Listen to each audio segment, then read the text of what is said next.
Nous vous souhaitons à toutes et à tous la bienvenue pour notre entretien avec le pasteur Jean Cizeron. Bonjour. Bonjour.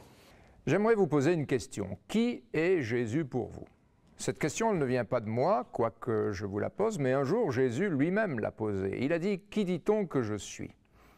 Bien sûr, l'un des disciples a dit « Tu es le Christ, le Fils du Dieu vivant, et tu as les paroles de la vie éternelle. » Nous aimerions, avec le pasteur Jean Cizeron, partager quelques vérités au sujet de la personne de Jésus-Christ. Dans l'évangile de Jean, cet évangile a été écrit afin de nous démontrer que Jésus est le Christ, le Seigneur, qu'il est Dieu, et qu'en croyant en lui, nous ayons la vie en son nom. Il est présenté dans cet évangile comme le grand « Je suis ». Alors bien sûr, ce terme « je suis », peut-être pour ceux qui nous regardent, ne veut pas dire grand-chose, mais dans l'Ancien Testament, quand Moïse a fait sortir le peuple d'Israël de l'Égypte, Moïse avait posé déjà la question à Dieu en disant « mais si on me demande quel est ton nom, je dirai quoi ?» Et Dieu lui avait dit « Tu diras, je m'appelle Je suis ». Bien sûr, dans notre langage d'aujourd'hui, « je suis », c'est le pronom « je », le verbe, l'auxiliaire « être », mais dans le langage spirituel, ça veut dire que Dieu est l'éternel, celui qui ne change pas, qui est l'immuable, qui est le même hier, aujourd'hui et éternellement. Et quand Jésus vient, il se présente aussi comme le grand « je suis ». En effet, l'Évangile nous présente la divinité de Jésus, puisque l'Évangile de Jean a été cité dès les premiers versets, qui sont appelés le prologue. Dès cet Évangile, nous voyons que Jésus est Dieu et il est la véritable lumière. Donc, il a dit « Je suis la lumière du monde ». Cette lumière, nous montre l'Évangile, c'est la lumière qui éclaire tout homme. Ce n'est pas la lumière du soleil, ça c'est la lumière naturelle. Ce n'est pas la lumière artificielle, celle de nos lampes, de nos néons, etc. Ce n'est pas non plus les lumières de la science ou les lumières philosophiques ou les lumières religieuses, mais il s'agit de la lumière de Dieu. C'est la lumière, dira l'Évangile de Jean, qui, en venant dans le monde, éclaire tout homme. Et Jésus a dit « Je suis la lumière du monde, celui qui me suit ne marchera pas dans les ténèbres, mais il aura la lumière de la vie. » Et comme la lumière a de l'avantage sur les ténèbres, puisqu'elle les chasse, nous avons un avantage à avoir le Christ avec chacun d'entre nous. Alors nous découvrons dans l'Évangile différents aspects de la personne de Jésus, un peu comme un diamant à 1000 facettes, et une autre de ces facettes est celle-ci. Jésus a dit « Je suis la porte ». Alors il faut comprendre de quelle porte s'agit-il, puisqu'il ajoute « Nul ne vient au Père que par moi ». Alors lorsque Jésus dit « Je suis la porte », cela a une référence par rapport au salut de notre âme, puisqu'il dira « Celui qui entre par moi, il sera sauvé ». Donc, dans l'Évangile, Jésus a montré qu'il y a deux portes. Il y a une porte large qui s'ouvre sur un chemin large, spacieux, qui descend vers la perdition. Et il a montré qu'il y a une porte étroite qui s'ouvre sur un chemin resserré, mais qui conduit à la vie éternelle. Et lorsque Jésus dit « Je suis la porte », nous sommes invités à venir à lui, avec la possibilité de laisser nos fardeaux, de laisser nos péchés, de nous en décharger et de repartir léger, avec un cœur nouveau. Cela touche au salut, puisque Jésus dit « Celui qui entre par moi, il sera sauvé ». Un autre aspect merveilleux, et celui-là peut-être pourrait davantage nous toucher parce qu'il mentionne la sollicitude du Christ. Déjà, le psalmiste au psaume 23 l'avait mis en chanson quand il dit « L'Éternel est mon berger ». Jésus se présente lui en disant « Je suis le bon berger ». Alors si la porte touche notre salut, le berger touche à la vie qu'il veut apporter aux brebis, à la conduite qu'il veut leur prodiguer, aux soins qu'il veut donner aux brebis en disant « Je suis le bon berger ». Jésus dit aussi « Je donne ma vie ». Le bon berger donne sa vie pour ses brebis. Et non seulement Jésus va nous offrir son temps, sa joie, il va nous offrir ses compassions, il va nous offrir son soutien. Voilà tout ce qu'il offre pour chacun d'entre nous. Il est le bon berger, nous sommes ses brebis. mais l'Évangile montre qu'il a donné sa propre vie. Il s'est donné lui-même. Le bon berger donne sa vie pour ses brebis. Il a dit, il n'y a pas de plus grand amour que de donner sa vie pour ceux que l'on aime, et c'est ce que Jésus a fait en réalité. Alors Jésus est la lumière de la vie, Jésus est la porte, Jésus est le bon berger. Nous découvrons aussi sa puissance glorieuse, la puissance de Dieu en Christ, quand il proclame « Je suis la résurrection et la vie ». On peut dire que personne n'a pu dire un jour « Je suis » de cette manière. Alors, cette pensée, je suis la résurrection et la vie, qu'il prononce à l'occasion de la résurrection de son ami Lazare, qui est non seulement décédé, mais enseveli depuis 4 jours dans un tombeau, touche à la qualité de la vie que Jésus nous propose. Ce n'est pas seulement une quantité de vie, mais c'est une qualité de vie.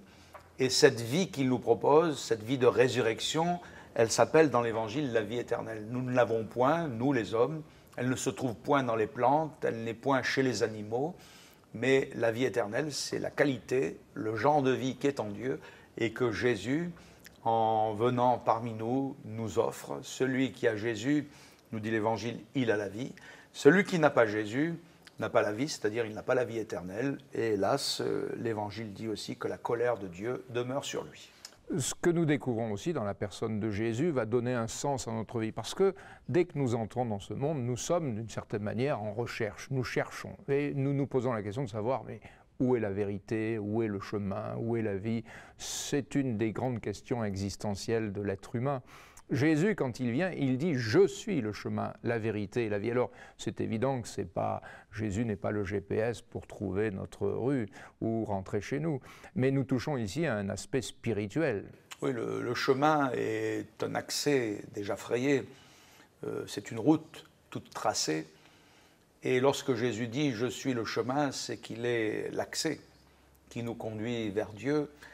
Et s'il y a des routes de travers, s'il y a des routes dangereuses, s'il y a des chemins qui pourraient conduire au vide, voire au précipice, lorsqu'il dit « je suis le chemin », il dit « je suis aussi la vérité », c'est-à-dire que ce n'est pas un chemin de travers, ce n'est pas un chemin qui nous conduit dans l'erreur, mais c'est au travers de Jésus que nous pouvons venir à Dieu. D'ailleurs, il dira, en disant « je suis le chemin, la vérité et la vie », il dira aussi « nul ne vient au Père que par moi ». Donc Jésus est la voie vivante qui mène à Dieu, mais il est encore la voie véritable. Alors on comprend que tous ces aspects sont intimement mêlés. Quand, premier aspect, nous voyons Jésus est la lumière, ici il dit il est le chemin, et il proclame, pour résumer ces choses, « Je suis la lumière du monde, celui qui me suit ». Donc nous avons tout en lui, et surtout la possibilité avec le Christ de remplir une vie pleine et heureuse quand il se proclame lui-même. Peut-être ça ne parlera pas trop ici dans notre île, mais il y a une vérité quand Jésus dit « Je suis le cep, vous êtes les sarments, et si vous demeurez en moi, vous porterez du fruit ». Oui, il utilise l'image de la vigne, le cep étant le pied, le tronc de la vigne, les sarments, les petites tiges qui portent le fruit. Et lorsqu'il dit « Je suis le cep », ou plus précisément « Je suis le vrai cep », c'est dans l'Évangile de Jean, chapitre 15, qu'il proclame cette vérité. Cela nous montre qu'avec Jésus et sur le chemin que l'on emprunte avec Jésus, notre vie peut s'épanouir et porter beaucoup de fruits. Sans Dieu, souvent, les fruits que l'on porte nous font rougir. Ce sont des fruits qui, hélas, nous culpabilisent. Ce sont des fruits qui, hélas, des fois, eh bien, nous font honte.